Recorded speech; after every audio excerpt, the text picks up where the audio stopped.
You're welcome back. Well, the Nigerian Electricity Regulatory Commission has revealed plans to commence the processes for the July 2021 minor review of the multi-year tariff order 2020, which is done every 6 months. According to a notice by NERC, the MYTO review will consider changes in inflation, foreign exchange, gas prices, and available generation capacity, as well as required capital expenditure needed in the evacuation and distribution of generation capacity.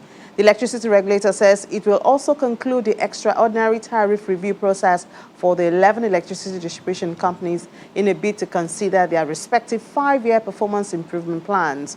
The process is in line with their requests for review of capital expenditure proposed in the plans. To discuss some more about the impacts of the review and, of course, activities in the commodities market is Oluwambe Pelumi Olanubi, an analyst with financial derivatives company. Good morning, Pelumi. Thank you so much for joining us. Thank you for joining us. Thank you for having me. Yeah. So one of your slides speaks to distribution of power, availability of supply of power, and now we're seeing the NERC talk about review of the tariff. And I mean, World Bank also did release a report that about $29 billion is being lost by businesses because of insufficient supply of power. Now, how do we marry these issues together?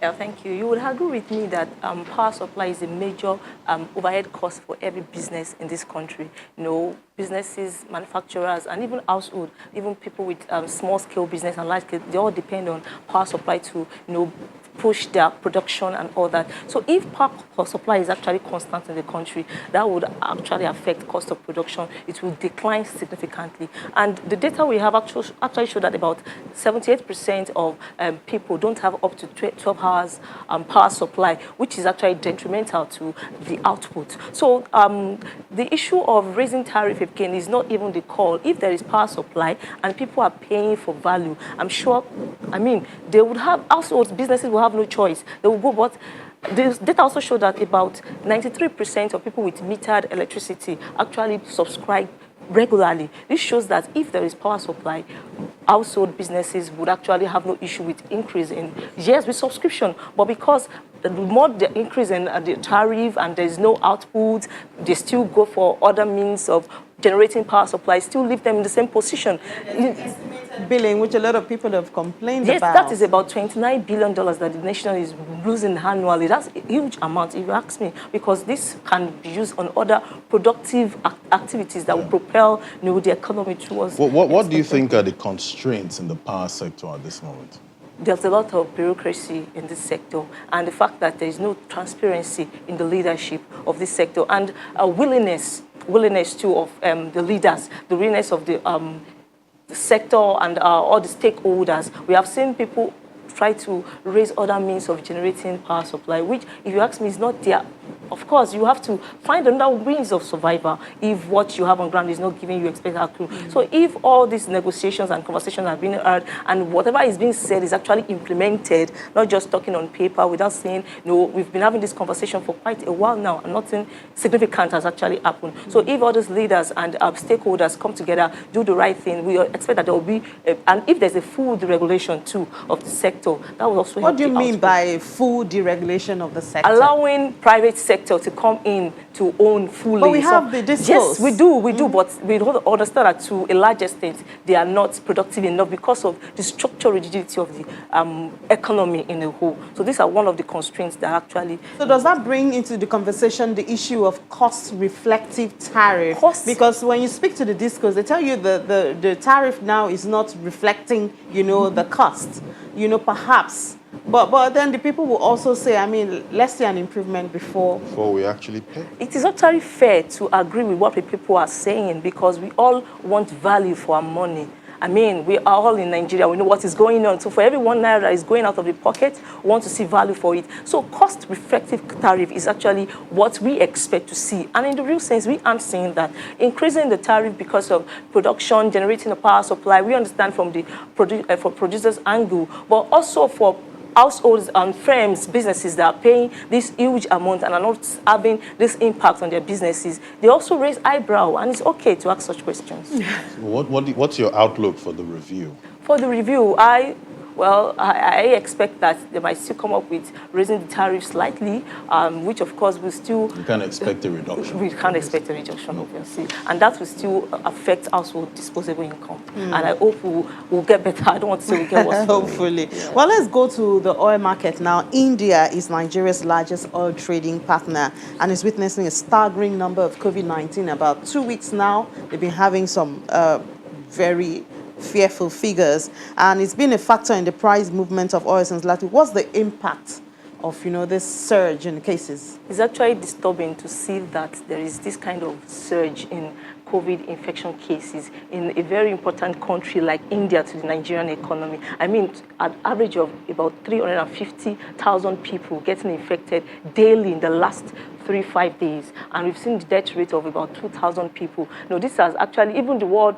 Health Organization have come to say this is actually disturbing and alarming, despite the fact that the vaccination process has started in major countries. And for us in Nigeria, that we export, India is actually our largest importer of our crude oil. They import about 29% of what we produce. That would mean that there is possibility of decline in demand for our crude oil, because they have actually started implementing lockdown again. Some of the hospitals in Delhi, which is the capital of India, is actually overboarded. They have enough of, they don't have a space again to bring in more patients, and this is affecting their responses. And we've seen countries in the world even responding to that. We've seen like UK sending ventilators and oxygen just to help them, and even US restricting ban on raw materials to produce more vaccine for this country. So, and of course, in response to that, we've seen some other countries also placing ban on flights from these countries. For us in Nigeria, that would mean low demand, because we export majorly to India, and if that happens, that will affect our FAC allocation, because the export earnings of the government will be squeezed, will become smaller,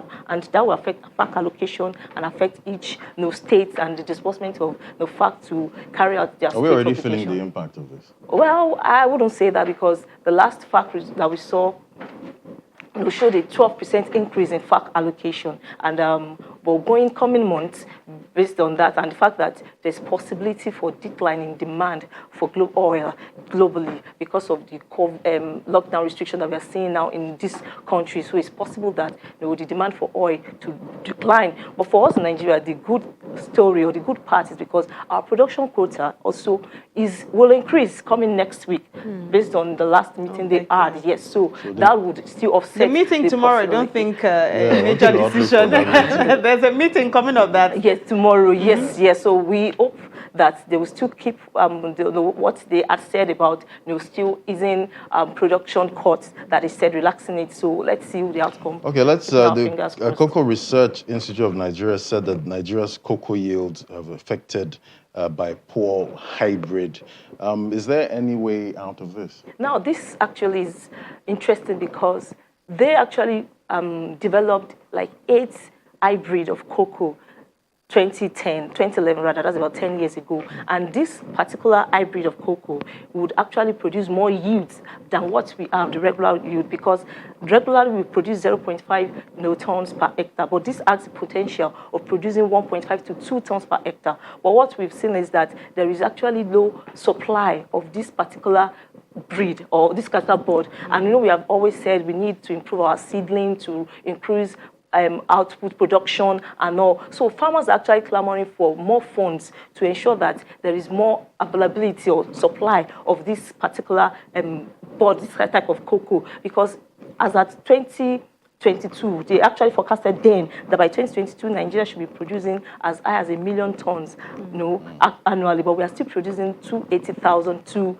300,000, which is barely 30% of our production capacity. So it's not that we cannot produce more, but the quality of what we have is not good. So that's why they're asking for funding to improve the production and supply, and that will actually affect cocoa-related products, and it will also help and boost our export earnings, since cocoa is the second largest export source of export earnings in Nigeria. I wish we could talk about the processing of cocoa and not just the raw cocoa. I mean, because the value make chain. More money from exactly. I mean, there's this. chocolate. Now we're talking of beverages, and the prices have gone up and everything. But let's talk about wheat. Global wheat prices have gone up now, and flour millers are groaning. A bag of wheat is costing about 15,000 naira.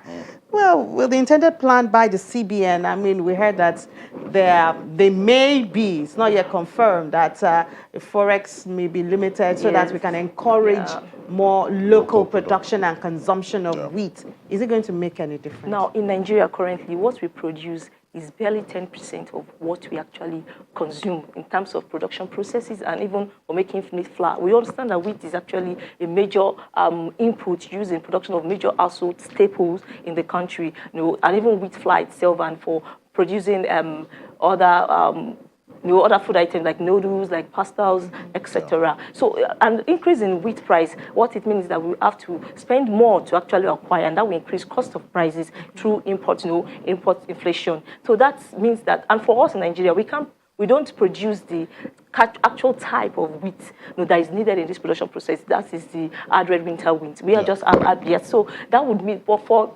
federal government and CBN coming to say that they will restrict forex inflow, that will also push up prices further. And it's also in a bid to encourage local producers to increase production, which if that is done, even if we can't use our own wheat, looking at the type of the wheat for our own for production process, we can still export and earn more, and we can add through value chain, add more value to this before we export it to give us more revenue. At that point, we'll be, even if we are importing that particular type, we'll be still earning some money, as government will be making some. All right. Thank you so much, Pelumi Olanubi, for sharing your thoughts with us. And I wish I could ask you, FDC is forecasting 25% food inflation, but I guess we can do that on Thursday. Yes, we can talk about that. Thank you so much for sharing your time with us. Thank you so much for having me. Well, we'll just take a moment, and when we come back, we'll continue with Business Morning.